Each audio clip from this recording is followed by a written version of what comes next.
Hello and welcome to this webinar on results and lessons from the 2023 California City Manager Survey. We're just going to give everyone a second to join the webinar, and then we'll get started in just a few moments.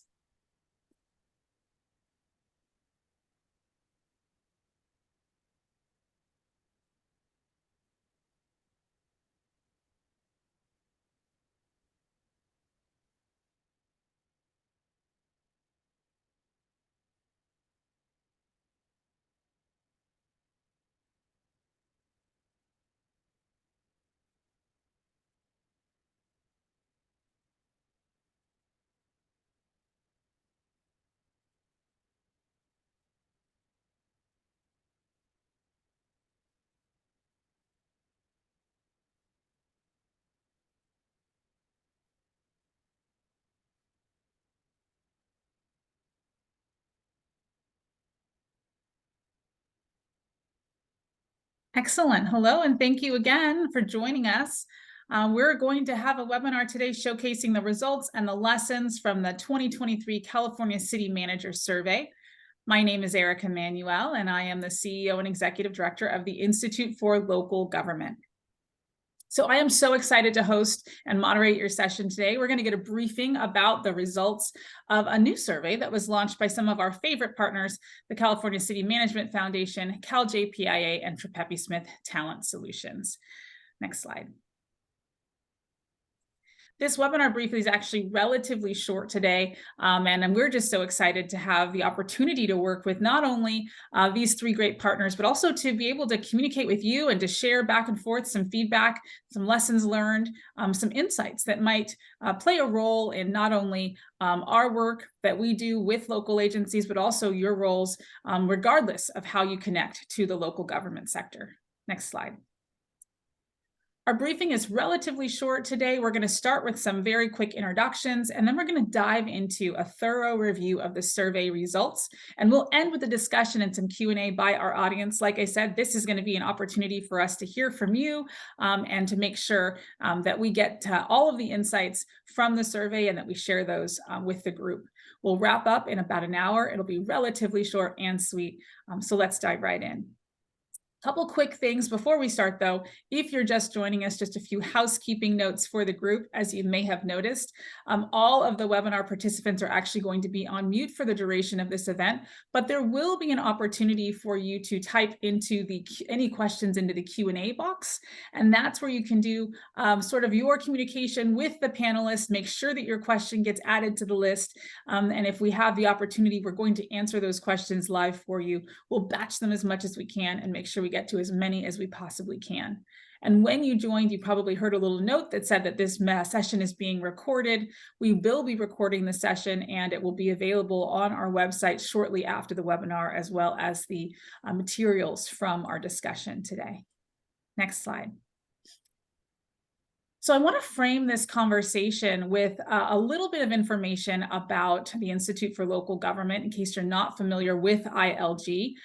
We are an organization based in Sacramento, but we operate statewide, and we're connecting on this webinar as part of a partnership with a number of entities that are aligned with so much of the work that we do.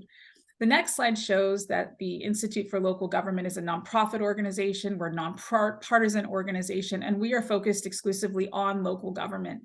We're the education and training affiliate for three statewide associations, the League of California Cities, the State Association of Counties, and the California Special Districts Association. So we hit the cities, the counties, and the special districts, and our focus is really on the ground implementation so that they can think about, the policy things that our advocacy partners like the League of California Cities are advocacy focused. Our focus is a little bit more on implementation. How do you do great work on the ground? How do you effectively implement? The next slide showcases some of the ways that we do that, the programs and services, and why we're so importantly connected and excited to have a partnership today with this webinar. Our program areas are around leadership and governance and workforce development and civics education and public engagement. and sustainability. And so it links up really nicely with some of the themes we might hear from the survey results today when we think about the leaders of our California cities and the way that impacts the workforce and the pipelines into these leadership roles. We love the connecting of the dots with those things, and we're excited to hear some of the results from the survey as well.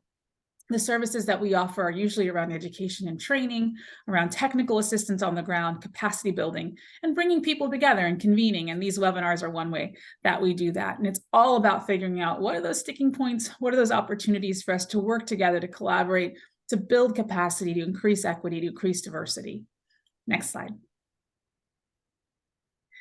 So I am excited to have wonderful presenters today on the line, and it's a double Ken for you today. We've got Ken Pulskamp. He's the executive director of CCMF, the California City Management Foundation, and Ken Striplin. He's a city manager from Santa Clarita and also the president of the CCMF board. They're going to be the presenters today for the survey. I will be moderating your conversation when it gets to the Q&A, but these gentlemen are going to speak to the specifics of the survey, how it was designed, why it was brought forward, and how we can really lean into these results and identify opportunities to think differently about our local government leadership, to think about how we can continue to refine and adjust. So Ken, welcome and thank you.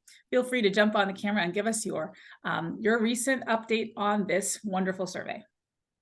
Well, thank you very much, Eric. I appreciate the introduction. I thought I'd start off and just give a few second advertisement for the California City Management Foundation. Not all of our listeners might be familiar with what's known as CCMF, but it's the premier advocacy and support organization for city managers and their chief assistants in California. It was founded over 35 years ago. And it was really founded in response to a diminishing tenure among city managers. We offer guidance, support, advice for city managers really at all stages of their career. We sponsor conferences, speakers, regional lunches, provide legal advice, maintain a library of resources, provide scholarships, help with online reputation, and provide job notification. But most importantly, we foster a community of city managers online and offline.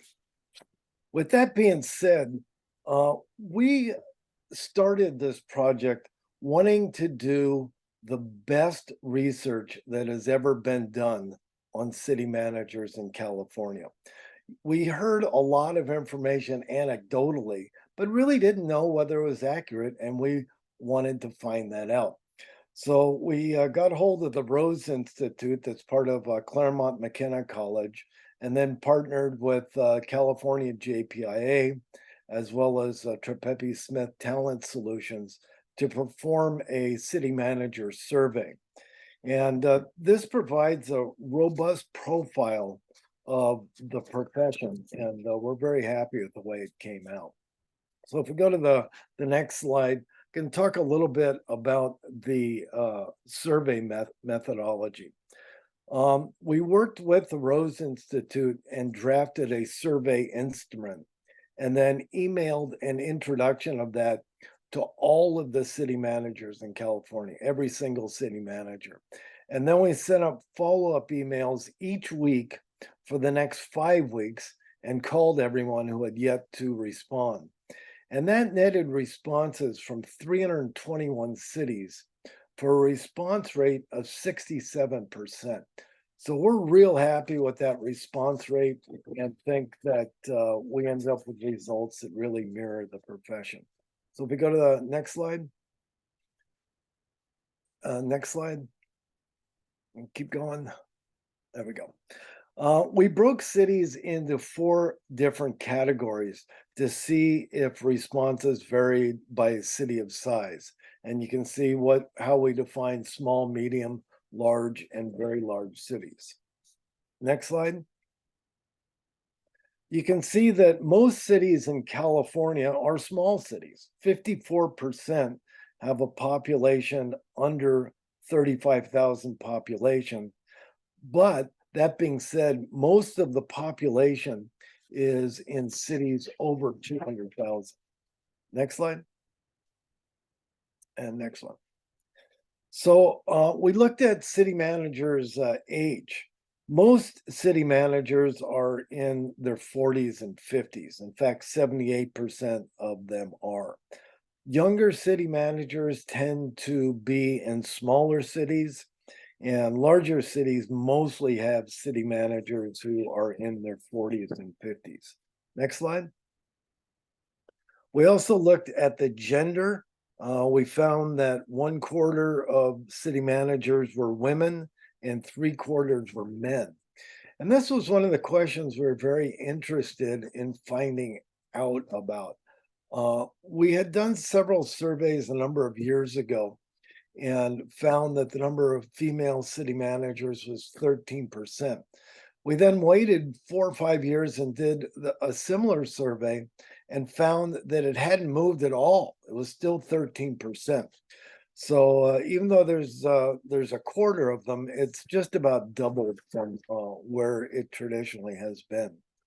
We then looked at race and ethnicity. If you go to the next slide, and we found that 74% of city managers are white, 15% are Hispanic, 6% are Asian, 5% are Black, and 3% are others. Next slide, please. We also looked at the educational level for city managers. Virtually all city managers have at least a bachelor's degree. 3/4 of the managers have postgraduate. 7% have either a doctorate or a JD. And so you can see city managers as a group are very well educated. Next slide. We then looked at the education and city size and found that larger cities tend to have more city managers with graduate degrees. So the larger the city, the manager tends to have more formal education. Then we looked at if you look at the next slide, the major subjects that were studied. Far and away, public administration and public policy are the most common area of study with 36%. Other social science subjects like political science, history, and law accounted for 19%, and business administration, 17%. Next slide, please. We then wanted to find out if city managers were from California who are in California, and found out that indeed 64% of us are California natives. Next slide. Next slide. We then wanted to find out where city managers got their start, and 83% started their career in California. So most of us are from California, but virtually all of us started our careers in California. Next slide, please. We then looked at their current position, and most people who hold this position are called city managers. That's far and away the most common title, 87% of us. The next group was city administrators with 5%, but all of these jobs that are on the screen, they have the same functional equivalent. If you look at the next slide, the time in the current position, city managers have been in their current position on average 55 months or 4.5 years. So you can take that for whatever you want, but that's what the data shows, 55 months. And then the next slide. This looks at the prior position in the same or different city. And prior to becoming a city manager, 45% were either assistant city managers or deputy city managers. 56% were from the same city. 17% were city managers from a different city. 12% came from other municipal offices such as finance or economic development. But again, most of the city managers were coming from the city in a lower level position than they'd started with. Next slide. We looked at what type of experience they've had, and city managers we found bring a broad range of experience to the position. And 1/3 at some point had worked in the public works field. Next slide. The average tenure of a city manager in any city is 7 years as a city manager. Um, the They also have an average tenure in the private sector of 5.7 years. So we had one manager that had been around for 57 years. Some of the tenure goes up quite a bit. Next slide. And next slide. Of California's 482 cities, we range in population from the small of 201 to a little over 3.8 million. The average is about 68,000 and the median is about 31,000. Next slide. So one of the things we wanted to see is what are the most pressing issues in cities. And we asked people what were the 3 most pressing issues. And the top 5 that they told us were fiscal health, 46%, which I don't think it surprised anybody. Infrastructure, 42%.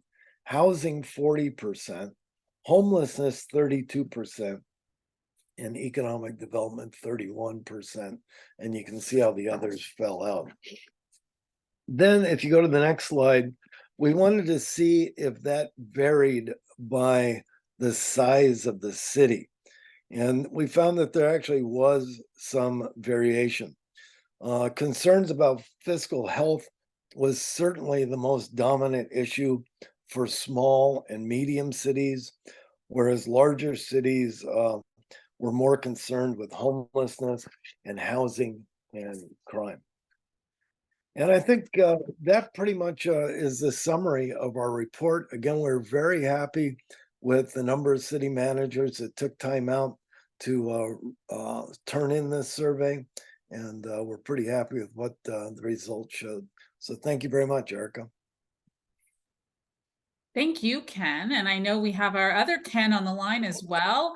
And both of these Kens have a real strong wealth of experience in the field, in local government, just understanding all the things that it takes to do this really, really important work. What's fascinating about the survey is when you read it, and I'm sure it'll be available soon to everyone, just looking at the introduction of the survey and the executive summary and just how the city management profession really began is really fascinating. And really, as we've thought about the governance structure of our municipalities and how important it is to have the expertise, how important it is to have some consistency and awareness of all the different kinds of sort of professional disciplines you might need to run a city. It's evolved over time, but it's really important that we've made this into a profession, and Ken, certainly your organization really hones in on that. I was fascinated by the results, specifically, this idea that there are so many city managers who aren't actually staying in their roles for very long. 7 years is the average. Now that means that either some are very new and some are very old. And I really appreciated the bands that you showed in your survey. You had some people that had served for 55 years or more as the longest tenure, and then some that were brand new, right, at the 0 level. Talk to us about what that looks like, if you can. Can you explain sort of that range? What is that telling us? What does that mean as it relates to the data? Are we seeing that people are not staying very long? Does it mean that there's a big gap in the long tenure and the new tenure? How should we interpret that? Well, thanks, Erica. I think I'll jump in and maybe try to address that. I think the data did show kind of an interesting perspective on the profession in terms of that issue. I think as you look at the 57 number, it's one of those outliers where it's almost like you almost have to throw that number out to re-average everything. Certainly not a very common factor. In fact, I think before the survey, the longest I heard was about 40 years. So this particular city manager, God bless them. They've been in the profession for quite a while, and I give them credit. I think part of the answer goes to why we did the survey. So as city managers, I've been this is my 28th year in the business. This is going on 12 years as city manager. The things you hear amongst city manager are very common. It's, every 2 or 3 years, there's kind of a new discussion about, is the profession changing? Are city managers getting fired more commonly now than they did in the past? Or are they leaving the profession in bigger numbers? And what does that mean for an organization like us, who's really, our emphasis is to make sure we're developing, growing, supporting city managers so we have the best people in the jobs to lead our communities. So I think it's interesting in that the average tenure, I guess, as you looked at certain managers, is always, city managers kick around this 2 to 3 years. We found in the survey it wasn't really 2 to 3 years; it was more 4.5. But then you looked at city managers in their current roles, and you see that number 7. I think the interesting thing is, I think there's a couple different components. One is, I think there are cities that just churn through city managers, and those cities get a lion's share of the media. And I think that tends to kind of shade what we see as city managers, as a city that's gone through 6 city managers in 2 years. And those things tend to do. And I don't think you see that as much as what we see in the media. I think there are that small percentage of cities that do have the emphasis of turning over city managers quite a bit. But I think as you look at the data, that number 7 is really more, I think, an indication of city managers do stay in the jobs a little bit longer, and they leave for different reasons, right? City managers, a lot of those city managers aren't leaving because they're getting fired. They're leaving because they're retiring and moving on to different episodes or different opportunities.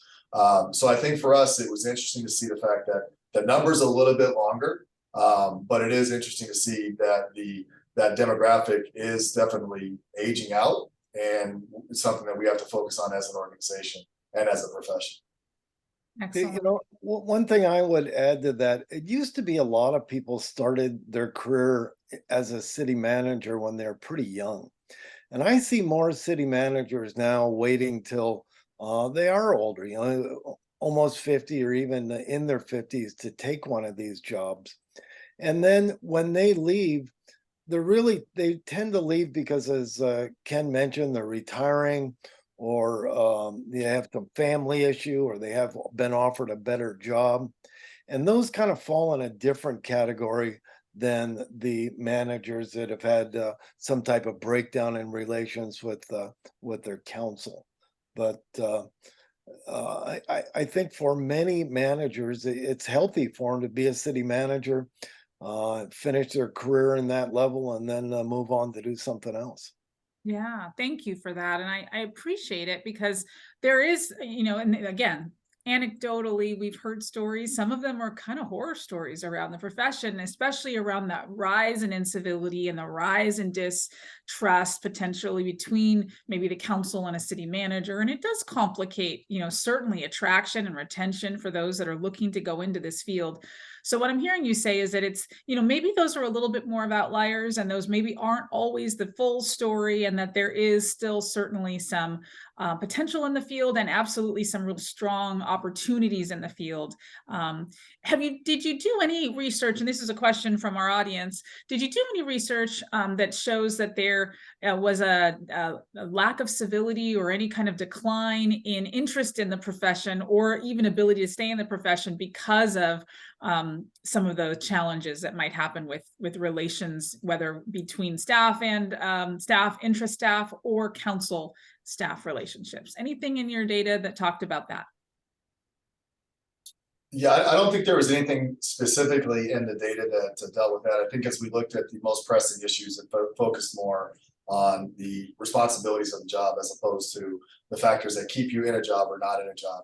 I think just as a foundation in dealing with city managers up and down the state of California when they have issues, I think that is definitely something that at least I see, and Ken can talk to as well, because he talks to a lot of these individuals on a daily basis. But that increased lack of civility certainly is an issue.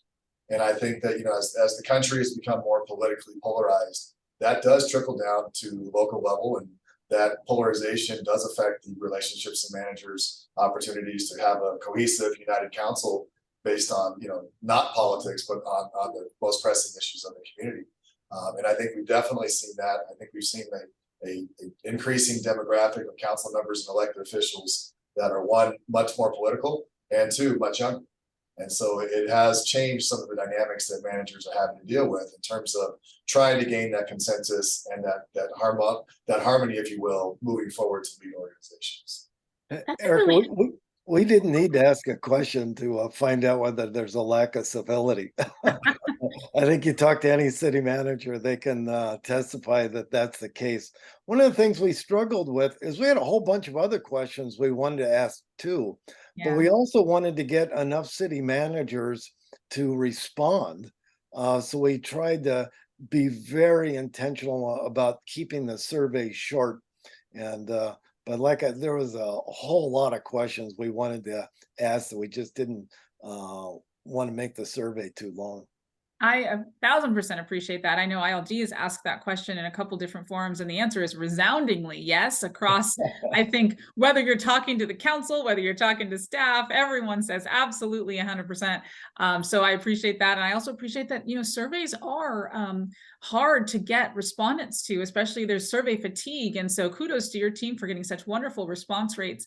I think it does really lend a lot of credibility to the results, and I'm curious about the demographics, because you do have quite a lot of demographic data in there, which is so important as we think about the future of, right, and how these trends have shifted.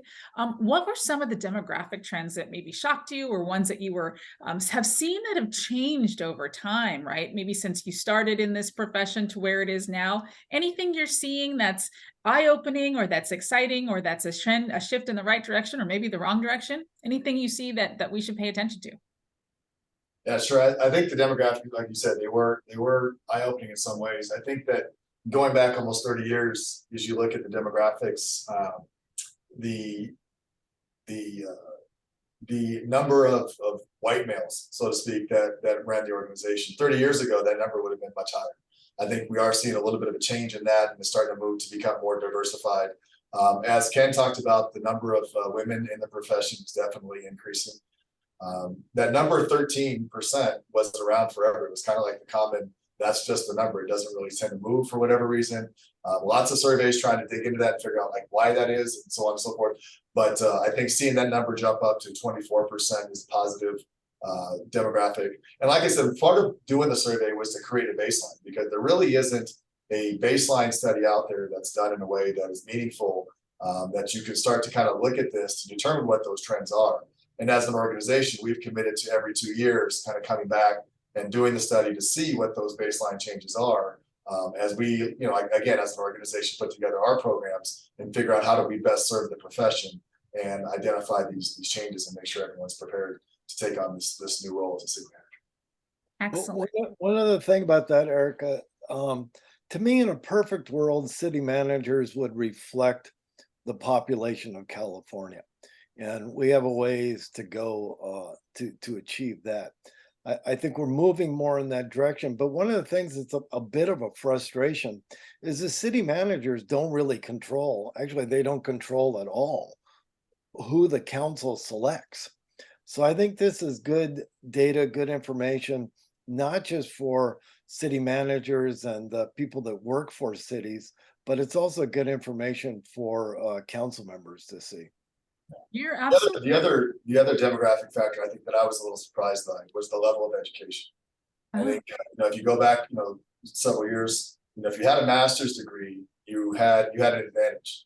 And I think what the surveys show now is that I think it was 75%, roughly 75% of city managers all have graduate degrees. So as I talk to my staff, and we're talking about succession planning and what they want to do, and if they don't have a master's degree, it's one of the first things I ask them. What are your intentions? Are you going to get a master's degree? Are you not going to get a master's degree? And I think 10, 20 years ago that was an advantage. Now it's a prerequisite. And I think you're seeing a much bigger portion of the population all have graduate degrees as they're moving into these higher level positions. That is really helpful information. And I know some of the questions we got are around like, what do you do if you want to get into this role? What are some of the specific things? And that sounds like that is one really key thing, is make sure that you are competitive in the landscape, competitive in the workplace. And certainly the competition is getting definitely some graduate level education. Definitely saw a lot of law degrees, a lot of public administration, master's degrees, a lot of higher education, and which is interesting in the context of other workforce development conversations, because there have been discussions across the larger public sector ecosystem about lowering some of those qualifications and lowering qualifications in general for the public sector, the barriers to entry, making them a little bit easier. What you're seeing and what you're suggesting is that for the city manager level, certainly with the breadth of experience that's required and the qualifications needed, that seems to be where most of the field is going. Correct. That's right. Yep. Excellent. Thanks for that. What would you say as you are looking at the potential for this silver tsunami we've heard about for at least the last 5 to 10 years? We've been talking about this retirement wave. Do you see it coming? And are there different opportunities, would you say, for people to move into the city manager role across the state? Do you feel like there is that opportunity and that those opportunities are pretty consistent? Or would you say that they are they're not as there's fewer and far between?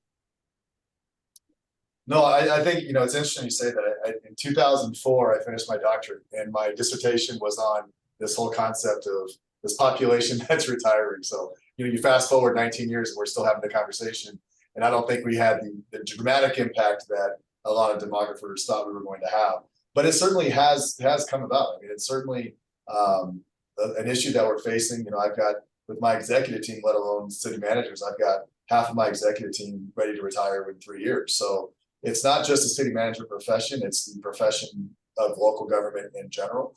But I think therein lies the challenge, right? I think that a city manager position is not an everyday job that, you jump in there, you learn some technical things, and you can pretty much do it. It's a tough job, and it's a job that requires not only some level of technical awareness in a lot of different areas, but it also, calls upon you to be a therapist, a psychologist, a friend, all these different things that they don't teach you in graduate school and that you have to figure out. And so I think that that's one of the emphasis that we really try to place is that, if you want to be a city manager, there's things you need to be exposed to. There's things that you need to have an idea of what you're walking into and where you spend your time.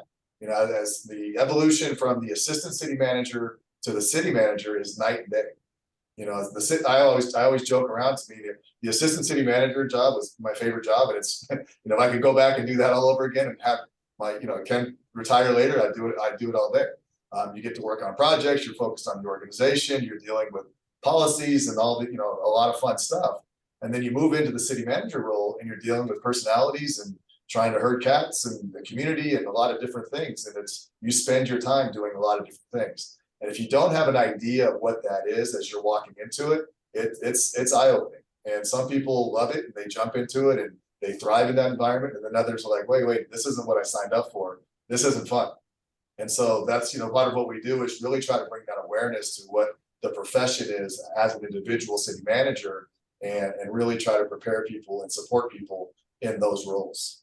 Hey, Erica, I think your question relates to the importance of succession planning, not just for the city manager so that when they leave, somebody's ready. One of the things that this data shows is generally the new city managers coming from that city. So it's important that you got somebody there that you really have trained. And when the city manager leaves, the council is very comfortable with moving that person into the position. And then you also have to be doing similar activities with your department heads, with people all throughout your organization. So how do you do that? You rotate people around from one job to another. You let them job shadow. You give people different experiences. You push people. You find out what they want, figure out a way to give them opportunities that they haven't had. And out of all that comes people that are ready for the position when a vacancy occurs. Now, that's a really, really great point. And I can tell you, best intentions, right? I hear this a lot where it's really, really important to have, job shadowing and to kind of to prepare that next generation to lead. And a lot of times that requires, moving them into other opportunities, allowing them to shadow, allowing them to do some on-the-job training, some work-based learning, some mentorship opportunities. And others, I think depending on the jurisdiction size and the capacity and the issues that they're dealing with, that's sometimes really possible and sometimes not. Have you seen over kind of your kind of breadth of visibility across the cities, and maybe the data says something about this? I've seen that there, and I've heard anecdotally, and I've seen that there are struggles with some of our smaller cities and particularly communities with that exact issue, is getting people the opportunity to do more than one job at once, because they're already wearing 5 hats and they can't add one more to get the kind of job training that they might need. They may not be qualified, like to Ken Striplin's comment, to play that really unique role of actual city manager as opposed to assistant or deputy. So any tips for those smaller jurisdictions, right, that maybe just don't have the bandwidth to allow that, or don't even have the bodies to pull from?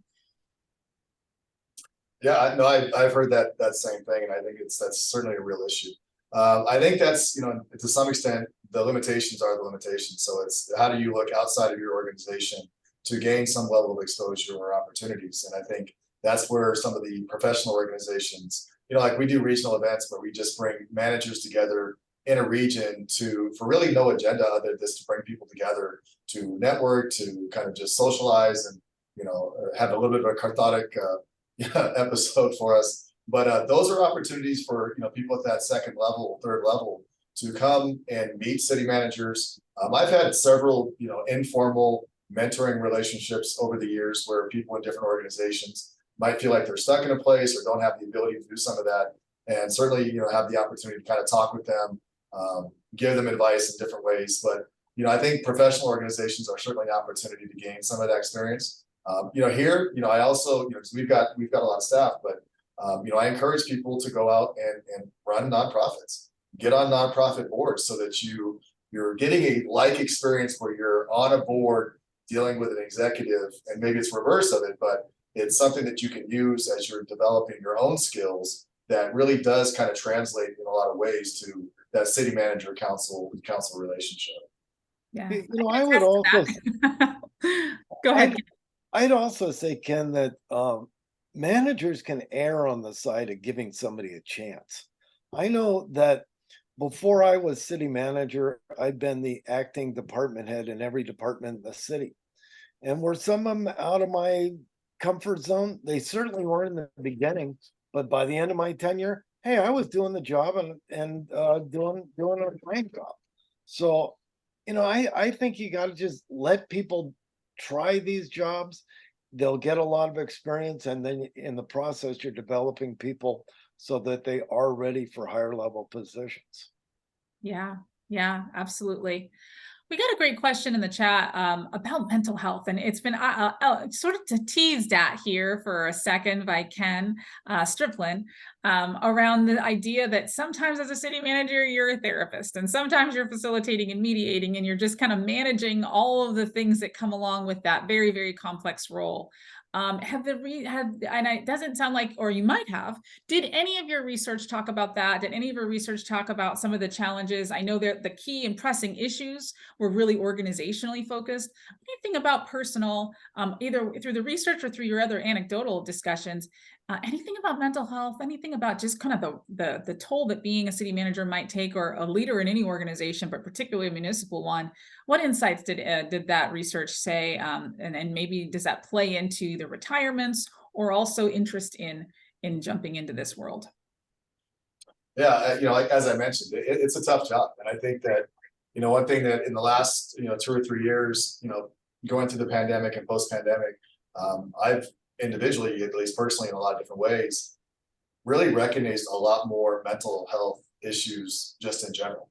And from breaking it down to 2 different elements, as a city manager, when you're dealing, you have to play that therapist role or psychologist role, or trying to really absorb a lot of what you have to deal with from council members, from the community. It's one thing to kind of manage that and try to figure out how best to navigate those personalities, or what those issues might be, or what those mental health issues might be, and still try to accomplish your job and sustain relationships in the process. But that does take a toll, because the more you do that as a city manager, that saying that it's lonely at the top is a real thing.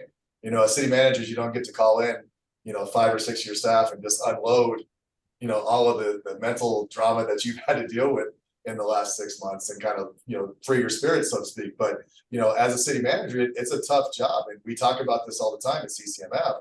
is how do we provide resources or opportunities for city managers to be able to process that stuff? Because I think a lot of times by the time we get to those city managers, they're kind of in a world of trouble or world of pain. And Ken does an amazing job of playing psychologists and playing therapists on behalf of the organization, and can talk to, I think, some of the more mental struggles that a lot of managers go through. But that's one of the things we talked about a couple of years ago, and we're still trying to figure out what that answer is trying to figure out how do we put together a program that supports those mid to later term city managers in dealing with kind of like where you are, what's your check-in point. You've got 5 to 10, 5 to 7 years left. How do you make it through? What kind of things are city managers doing in terms of keeping themselves healthy, making sure they're communicating, they're eating well, all of those things which are important. But when you're in the thick of it, tend to be less priorities at the time until they're not, and they become bigger priorities. But I'll defer to Ken because I think he deals a lot more individually with city managers when they get to that point of needing that support. I would say one of the things that surprised me about my position is how many city managers struggle with these types of issues. I mean, I routinely have calls with managers and with their spouses, and they've got some serious issues that they're dealing with. I mean, they're depressed, they've got substance abuse issues, they got this feeling of just being overwhelmed. They a lot of them feel it goes back to the topic about civility.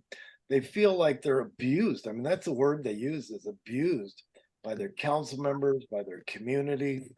I mean, they just get to the point where they have health issues. They feel physically ill when it's the public comment section of their agenda. And that's not what these jobs are supposed to be. And in many cities, that's what they've become. And I've heard the city manager position being called, it's like being the quarterback of your football team where your own team's trying to tackle you. And, that's really the feeling a lot of these managers have. And so that's just something I think as a profession, we probably need to be more open about and more willing to help these people. Because the fact of the matter is, if you're dealing with that, it's not going to help your job any for that stuff to be made public. So how do you deal with all that and protect the privacy of the individual? It's a tightrope that's tough to walk. You're so right. And I appreciate you guys being, open and honest and transparent about that. I think we're in a new era now where we can actually have the real conversation about mental health, and certainly about the impact some of our professional organizations and roles have on personal life and everything in between, right? The lines get very, very blurred. So appreciate that. And certainly we'll look to those details. A couple other comments that have come in either before or during the session today are related to the survey results themselves. So how will the survey results be disseminated broadly? Can the public see this, or is it just your members? What are you planning in terms of distribution? It's on our website, and anybody can look at it. So it's going to be broadly disseminated. You don't have to be a member of CCMF to look at it. We think, but we highly encourage it. We highly encourage it. That's right. But we want everybody to be able to see the results. And I think the board's had discussions about where to from here. And I think the consensus was it's a little expensive to do every year. And I'm not sure it's that valuable to see how much the needles has changed in 12 months. But I think the board is planning on doing it every couple or 2 or 3 years so that we can monitor as a profession how we're doing with these topics. Yeah, and if I saw correctly, I think Jennifer Vaughn, who works with Tripeppi Smith and does an amazing job supporting our organization, may have just posted the link to the results in the chat box. Yes, and thank you so much. So there's a link in the chat box, and then we'll make sure we have cross promotional links as well on the ILG website and when we send out the follow-up from this webinar session. A couple other questions and or comments related to the survey itself, and there's still more questions that have come in. But I want to lean into the survey results specifically and kind of how that survey was fielded, and then go into some questions that you guys, if we for the remainder of our time, because we have some people that want to be city managers, they want some advice on how to do it, how to get in, how to stay in, how to do this well. So we're going to finish with some of those career questions, but we want to lean into the survey specifically. And something that you mentioned, Ken Pulskamp, about you're going to do this every couple of years, and you wanted to limit the survey number of questions to make sure it wasn't too long. I definitely want to flag two things. Are you open to adding additional demographic questions specifically about things like sexual orientation or gender identity, which was a question that we got from one of our listeners or watchers? Yes. We're open to anything. I mean, we want to give people the information that they want. Like I say, we just have to be careful that the survey doesn't get long. Anybody who knows city managers know they don't have the longest attention span. So They're very busy. they're very busy, exactly. So we Yeah. want to make sure that we keep it short. But yeah, we're open to suggestions like that and anything else that people want. We'll respond to what our members want.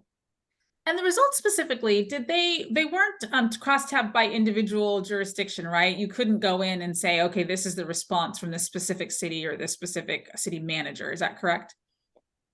You know, I don't know whether the Rose Institute has. I've never seen any of that. No, and I think, just to address, I mean, the survey is anonymous. So while we have jurisdictional information, we want city managers to feel comfortable about whatever information they're giving, whether it's confidential or not. So we wouldn't cross tab or get Right. that in depth to pinpoint jurisdictional answers. Absolutely. Appreciate that. And I kind of figured that was your answer. I know that sometimes you get a lot more response and a lot more honest response when people feel as though they can answer those questions in a safe space. But the diversity questions are an interesting one, particularly when you look at that magic number you said was 13%, 13%, and it's changing. It's evolving gender-wise, it's evolving racially, and culturally as well. Certainly, I'd love to see those gender identity questions added in. Have you ever done or thought about doing salary questions? That's one that was asked recently as well in our online chat. Any salary information for city managers? I know it's all public information, but across the jurisdictional types. No, that hasn't really been an emphasis for us. Like I said, this was kind of our baseline to see where the profession is. The other thing is we wanted to do something that there wasn't data on. And compensation studies there's a lot of those around. A lot of different people do those. So it wasn't something we were looking to replicate. We were looking to kind of create an original data set that really kind of gave you an idea of the demographics and where the profession is as a whole. So the salary portion really wasn't an emphasis for us as we put this. Excellent, thank you. So we are going to be wrapping up in the next 5 to 10 minutes with our questions. So if you do have additional questions, now's your chance to drop those into the Q&A. We will do our best to get to as many as we can, but we still have a few that came in early, and then as those that are going to drop in. So we'll keep going.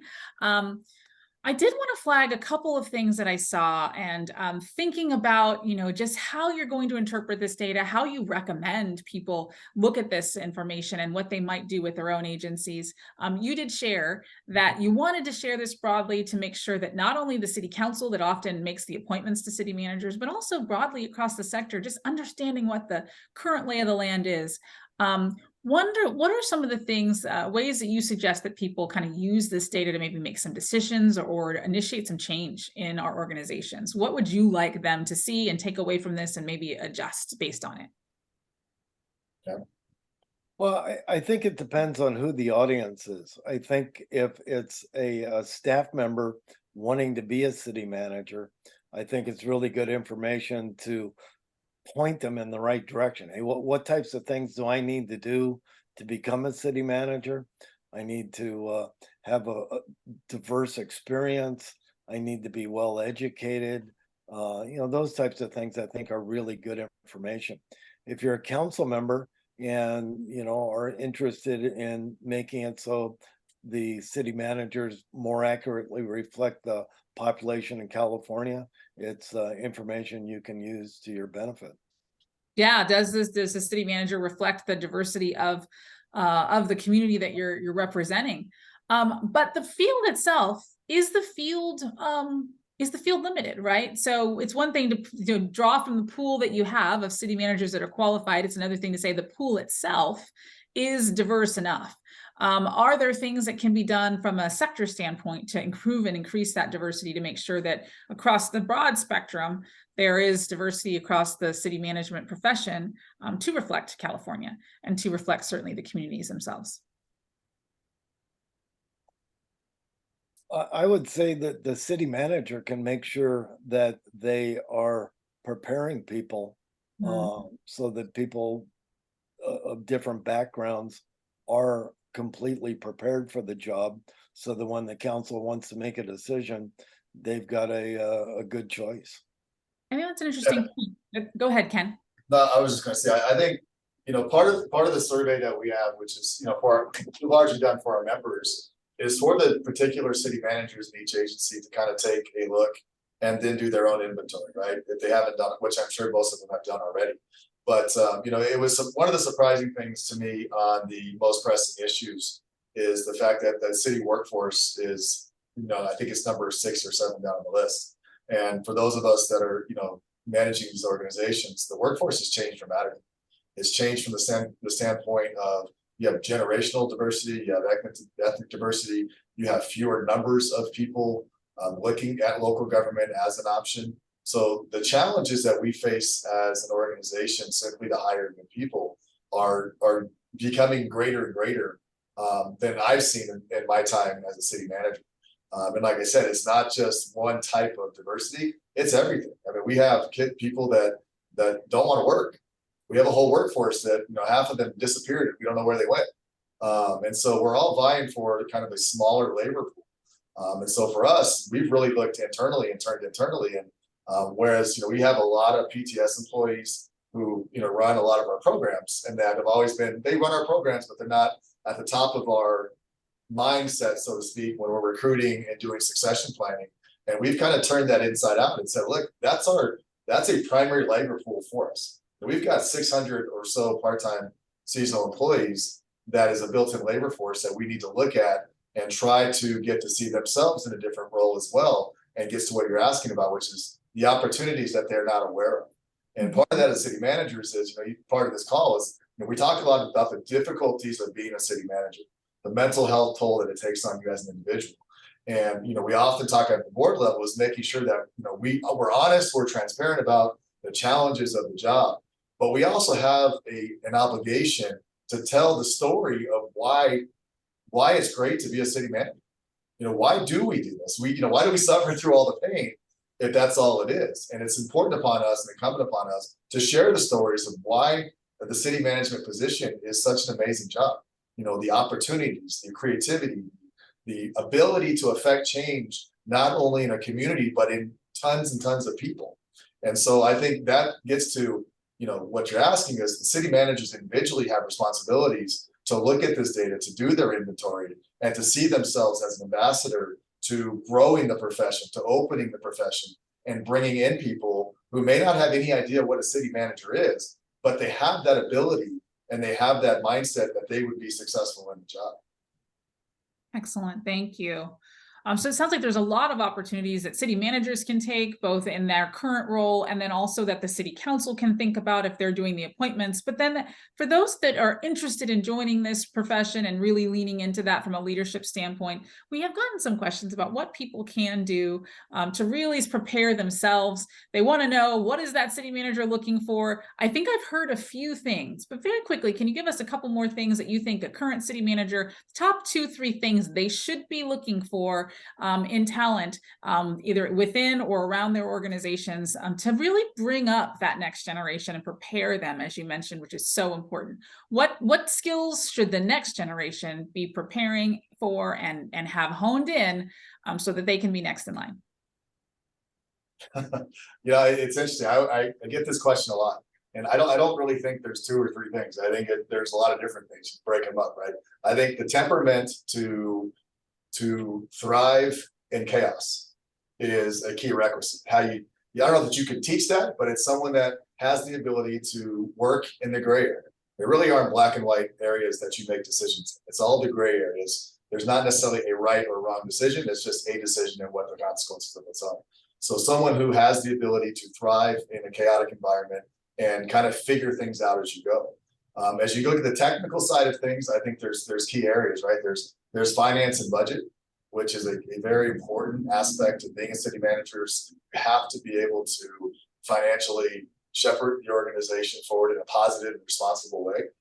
Human resources is another one, because you are responsible for, depending on the size of your organization, 10 to 500 or 1,000 people, and making sure that you're versed in or human resources, organizational development, and things of that nature. And then generally speaking, I think land use is another big part of it. Some cities have land use issues. Some cities that are built out don't, but depending on where that is, like for us, we've been in a major development, constant every year issue. So me not having any ability to understand land use is a huge problem. So those are some of the things from a technical standpoint, as well as I think just the temperament standpoint of what you're looking for, and does that personality fit the job as well. Yeah. Yeah, I agree with all of that. I would add a few things. I think it's important to get somebody that is conducting themselves with integrity and acting ethically 100% of the time. I think it's important for people to have strong people skills, to be able to communicate effectively, to be able to listen. And I think also it's important for city managers to have a tolerance for ambiguity, that if the decision is really easy, it was made 3 or 4 rungs below the city manager. The things that the city manager is deciding on, there's pros and cons to them. It's not an easy decision. And you got to be able to make a decision and go with it, have some flexibility, and have some tolerance for living in a very ambiguous environment. Excellent. Thank you both so much. We had some great questions come in at the very last minute, and there's probably only time for one more, and it's a very, very fast question, but we've got somebody whose city manager position is closing in 2 days. They want to know, what is the best way to recruit that best candidate? Is it pay? Is it benefits? Obviously, you've got to make some transitions. You got to be willing to move a lot of times to be a city manager. So there's some uprooting and some transition required. What would you say? A couple things that are going to make this recruitment successful? I think that all city managers have different motivations for when they're applying for jobs. For me, it's political stability in an environment where I can come in and be productive and move the needle. Help move the organization forward, not live in a constant state of disharmony.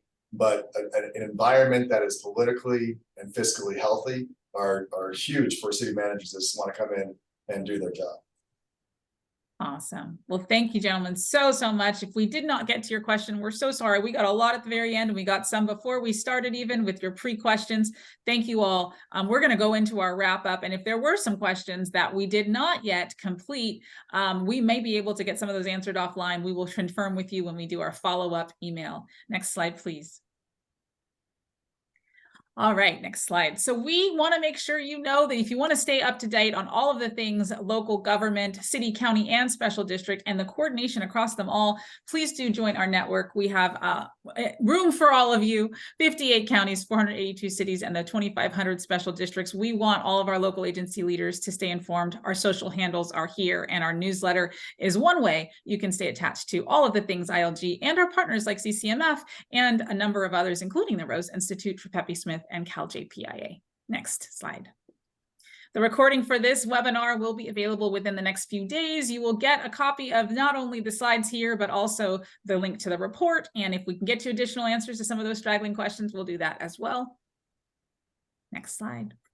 And I just want to say thank you to my speakers today. If you have follow-up questions for any of these amazing city managers and professionals, Ken, their contact information is listed here. Feel free to reach out to any of us if you have questions. We would love to follow up. The future of the public sector workforce and city managers in particular, the job is hard. We need to make sure that our pipeline and our on-ramps into this role are strong, that we have diversity, that we have equity, that we have professionalism professionalism and that we have certainly that level of civility and that level of appreciation and love for the job. And we want that to be something that continues beyond all of us and certainly throughout the generation. So we welcome additional insights from all of you. We're so grateful on behalf of ILG for our panelists, and we're grateful for our attendees today. Thank you so much for joining us. Have a great rest of your day. Thank you, Erica. Thank you.